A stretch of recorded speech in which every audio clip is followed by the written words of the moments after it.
சமூக ஆர்வலரான அன்னை விஜி சரவணன் அவர்கள் கடந்த 4 ஆண்டுகளுக்கும் மேலாக ஸ்ரீவைகுண்டம் தொகுதி மற்றும் அதன் சுற்று வட்டார பகுதிகளில் உள்ள ஆதரவற்ற ஏழை எளியவர்களுக்கு இல்லம் தேடி மதிய உணவு மற்றும் இரவு உணவு திட்டத்தை ஏற்படுத்தி உணவு வழங்கி வருகிறார். இந்நிலையில் தமிழக வெற்றிக் கழகத்தின் ஐம்பெரு கொள்கை தலைவர்களுள் ஒருவரான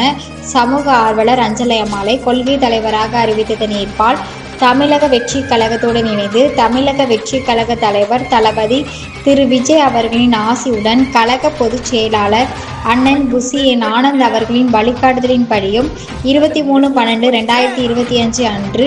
1288வது நாளாக ஏரல், உண்டீரோடு, ஸ்ரீவைகுண்டம், கோட்டைக்காடு, சிறுத்தண்டநல்லூர் மற்றும் கீழமங்கலக்குறிச்சி அதன் சுற்று வட்டார பகுதிகளில் உள்ள